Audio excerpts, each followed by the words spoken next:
All right, guys, big day ahead of us tomorrow. It's the month of October, so we have fitness testing, and tomorrow's fitness test is the 2K row, so it's one movement. It's 2,000 meters of rowing.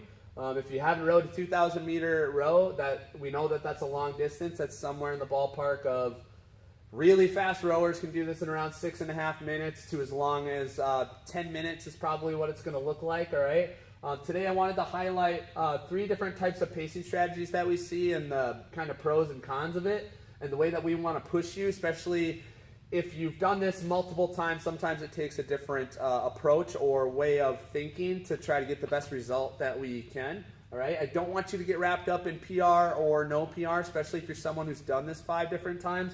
This is one of the harder workouts to PR because it is so grueling from a mentality standpoint, okay? But we'll give you guys some things to think about so that hopefully we can keep you focused on the task at hand and less on the big picture of, oh man, I'm going to be on a rower for 10 minutes, okay? But really, these are the 3 styles that I see. There's usually this approach of someone, and you can pinpoint them right away. It's okay, I'm just going to go as hard as I can and really just hope for the best, okay? That's someone who usually comes hot out of the gate, and then at about 2 minutes, they are already starting to fall off pace. You see their 500-meter split go down a little bit, and then really their biggest accomplishment is finishing the workout, okay? But to them, they don't really know that. They think, okay, I gave my best effort. I feel really good about it. I'm on the ground, so I did everything within my control, okay? This is a less desirable approach, but it's something that can be trained, okay? The second option is the athlete who says, I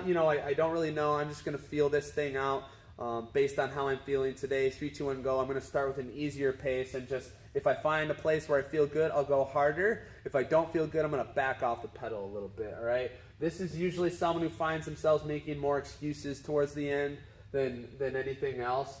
I will say that this approach can give you a stronger finish and a better end result as far as, okay, I feel better because I finished with some speed in my workout. But really, there's not much of a plan devised there, and it often leads to, man, I really think that I could have gone faster in that workout. The third one is the direction that we're trying to steer you guys, and that lends itself to a 2K row because it is a longer distance row. And whenever we're doing longer distances, we're trying to stay calm, cool, collected, and set you up for consistency. And that's the attitude of, okay, I have a 500-meter pace in mind, and I'm going to do everything in my power for the first 5 minutes of this row to stay within 2 seconds of that 500-meter pace that I set, okay? And then whatever I have for, say, the last 2 minutes of that row or maybe the last 500 meters, that's where I'm going to do the go hard, do my best approach, okay?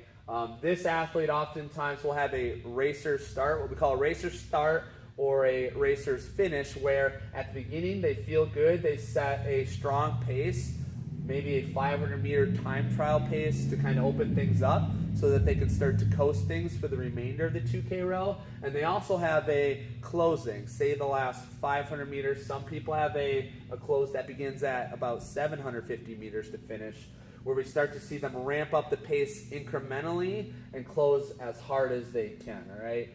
This athlete is dangerous because they are setting the tone throughout the workout. That is, yes, uncomfortable and challenging, but their biggest enemy is the timer, the clock, the 500-meter split, and that's what they're battling against, okay? They're not battling against thoughts, feelings, and perceptions, how their legs are doing, okay? There's nothing really you can hide from if you take that approach, and you can really learn a lot from it, okay? So a way that we can kind of ingrain this, if you haven't had experience with something like this or ever worked out like that, and you're a number 1 or a number 2er, we can use a warm-up like we have built in tomorrow, which teaches us to have a racer start, and it teaches you to build into a coasting pace, and that is a 100 meters at a 500-meter split. That would be like your all-out 500-meter pace or an aggressive 500-meter pace, okay?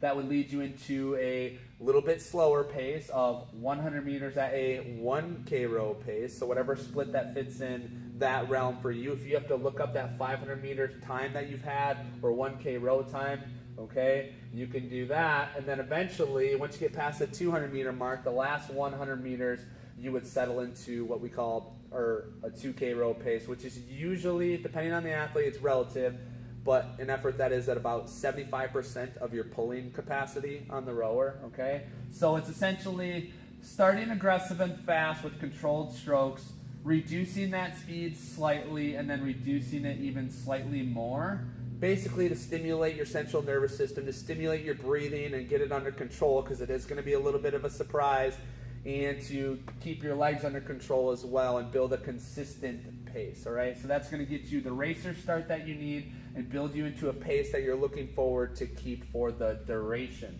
of the time. And that's the attitude and workout of an option number 3, who says, I'm going to set and hold a pace. I'm going to do everything within my power to be within 2 seconds of that pace. And then when I get to 500 meters left on that row, then I'm going to kick it in gear. I'm going to keep my rowing mechanics and finish as strong as I can, all right? Above all else, if something like that still explodes in your face, then you know you have something to work on, okay? I couldn't sustain that effort. I fell off the map. Now you know when you do your workouts or you do your training, we know that sustained pacing is a weakness of yours, then that's something that you can start to train in your workouts, okay? If you have the opposite problem and you pace too much and it's really easy for you to hold a pace for a long time, then we need to work on your ability to have speed and sustain speed and try to push the envelope 1 to 2 seconds faster than what you would normally do, okay? And that's usually a problem that we see too. And then if neither of those two things happen and this game plan works really well for you, great. You got a 6-second PR, and now you have something to take to training. Every time you either do a 2K row again or a longer row, this is something that you can replicate in a lot of different workouts, okay? But be mindful of these 3 workout types. Make the selection of which one you want to be. And I think after you're lying on the ground tomorrow, when you finish up that workout, you're going to know which category you fell into, okay? Because it's oftentimes one of those 3. Have fun with it, and best of luck tomorrow.